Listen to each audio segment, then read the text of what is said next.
అదే RTV app వార్తల్ని క్షణాల్లో చదివే అవకాశం ఉంటుంది. ఒక న్యూస్ పేపర్, ఒక టెలివిజన్ ఛానల్ మీ చేతుల్లో ఎప్పుడు ఉంటాయి. విజయనగరం జిల్లా విజయనగరం నియోజకవర్గానికి సంబంధించిన టీడీపీ ఎమ్మెల్యే అభ్యర్థి మనతో పాటు ఉన్నారు. ఆవిడని అడిగి తెలుసుకుందాం. చెప్పండి మేడం గారు, ఈ రోజు ఏ విధంగా మీకు ఇక్కడ ఇంటింటా ప్రచారం అయితే ఆల్రెడీ ఇప్పటికే ప్రారంభించారు, ఎటువంటి ఆహ్వానం మీకు లభిస్తుంది ఇక్కడ? అంటే ఆహ్వానం అయితే అద్భుతంగా ఉంటుంది. చాలామంది అయితే చెప్తున్నారు, మీరు చెప్పినా చెప్పకపోయినా మీకు ఓటేస్తామని చెప్తా ఉన్నారు. అలాగే కాకుండా ఇప్పుడు మనకి 12th class inter second year pass అయిన పిల్లలకి ఇన్ని రోజుల నుంచి కళలకి రెక్కల గురించి మన ప్రోగ్రాం గురించి చెప్తున్నాం. ఇంకా వాళ్ళు చెప్తున్నారు, మీరు చెప్పక్కర్లేదు, మేము ఆల్రెడీ మన పేరు దాంట్లో పెట్టేశాము, ఫామ్ కూడా ఫిల్ చేసేసామని చాలామంది చెప్తున్నారు. అయితే మనం చూస్తుంటే మన పథకాలు అయితే అన్ని ప్రజలకు అందరికీ తెలిసిపోయింది. వాళ్ళు చాలా ఎక్సలెంట్గా స్పందిస్తున్నారు. ఎందుకంటే వాళ్ళకి అర్థమైపోయింది ఈ వైసీపీ ప్రభుత్వం అయితే ఈ 5 years అయితే ఏం చేయలేదు అనేది వాళ్ళకి పూర్తిగా అర్థమైపోయింది. జస్ట్ ఒక షో వర్క్ చేశారని కూడా వాళ్ళకి అర్థమైపోయింది. బికాస్ చాలామందికి ముందు పెన్షన్స్ మన తెలుగుదేశం ప్రభుత్వం ఉన్నప్పుడు పెన్షన్స్ వచ్చేవి, అవి వైసీపీ ప్రభుత్వం వచ్చాక కట్ చేశారనమాట. వృద్ధులకి కూడా కట్ చేశారు, అలాగే దివ్యాంగులకు కూడా కట్ చేశారు. మన ప్రభుత్వం వచ్చాక 4,000 పెన్షన్ చేస్తున్నాం, దివ్యాంగులకి అయితే 6,000 రూపాయలు పెన్షన్. సో ఇవన్నీ వాళ్ళు కంపేర్ చేస్తూ ఉన్నారు. అది ఒకటే కాకుండా ప్రజలకైతే చంద్రబాబు నాయుడు గారి ప్రభుత్వం అంటే ఒక నమ్మకం అన్నమాట. మనం చెప్పింది చేస్తామనేది నమ్మకం వాళ్ళకి.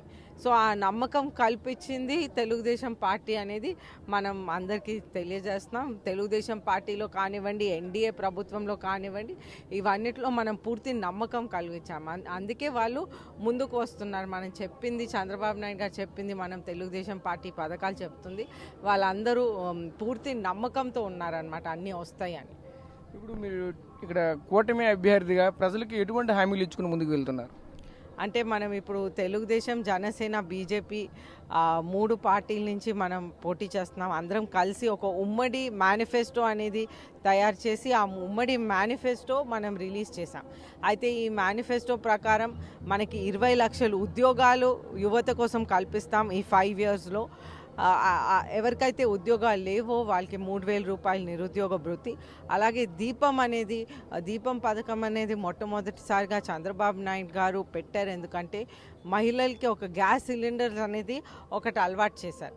అది అలవాటు ఎందుకు చేశారంటే మహిళలకి ఊపిరితిత్తులకి ప్రాబ్లం వస్తుంది కాబట్టి వాళ్ళు అలవాటు చేశారు. సో ఇప్పుడు పెరిగిన ధరల సందర్భంగా దీపం పథకంతో 3 గ్యాస్ సిలిండర్లు ఫ్రీ వాళ్ళకి సంవత్సరానికి ఇస్తున్నారు. అయితే ఇదైతే ప్రజలు చాలా సంతోషంగా ఉన్నారు. మీరు 3 గ్యాస్ సిలిండర్లు ఇస్తే ఇంకా దానికన్నా ఎక్కువ మాకేం అవసరం లేదన్నట్లుగా ప్రజలు చాలా సంతోషపడిపోతున్నారు.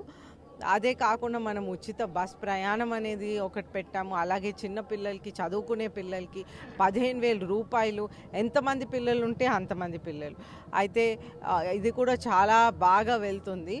అండ్ 4,000 రూపీస్ పెన్షన్, అలాగే పెళ్లి కానుక 1,00,000 రూపాయలు, చంద్రన్న బీమా 10 లక్షల వరకు, ఇటువంటి అన్ని ఫెంటాస్టిక్ పథకాలు ఉన్నాయి. వాళ్ళకి ఆల్రెడీ ఆల్మోస్ట్ అన్ని పథకాలు తెలిసినాయి.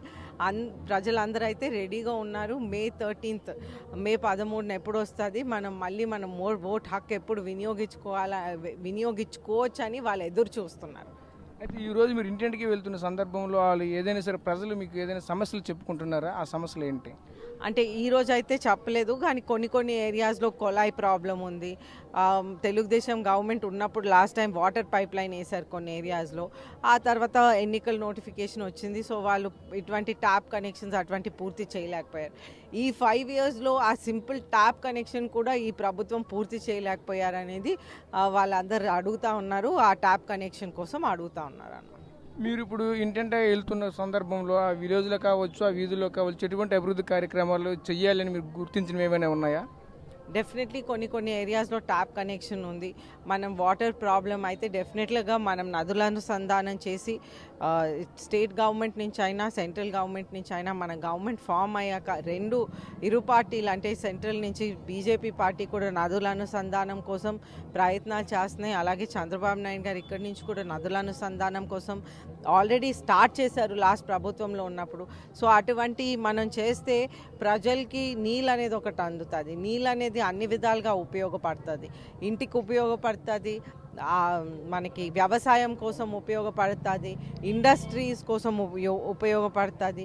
ఎప్పుడైతే నీళ్లు పుష్కలంగా దొరుకుతాయి, ఎప్పుడైతే కరెంట్, నాణ్యమైన కరెంట్ తక్కువ రేట్కి దొరుకుతుంది, ఎప్పుడైతే ట్యాక్సులు తగ్గుతాయో ఆ టైంలో చాలా ఇండస్ట్రీస్, చాలా ఉపాధి అవకాశాలు కలుగుతాయి.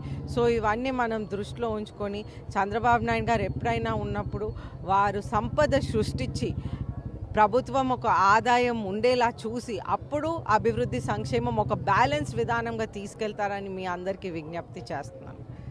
అయితే ఇది పరిస్థితి. అది ఏంటంటే ప్రచారంకి వెళ్ళేటప్పుడు ప్రజలైతే మాత్రం గర్వంగా అయితే మాత్రం ఈరోజు ఆహ్వానం పలుకుతున్న పరిస్థితి కనిపిస్తుంది. అంతేకాకుండా ఏ ప్రాంతాల్లో అయితే మాత్రం అభివృద్ధి పనులు నోచుకోలేదో ఆ ప్రాంతాల్లో ఖచ్చితంగా మేము వచ్చైతే అభివృద్ధి పనులు మళ్ళీ ఆ పనులు చేపడతామని చెప్పడం జరుగుతుంది.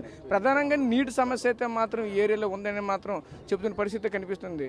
కెమెరా పర్సన్ నాయుడుతో రాజేష్, RTV విజయనగరం నుంచి.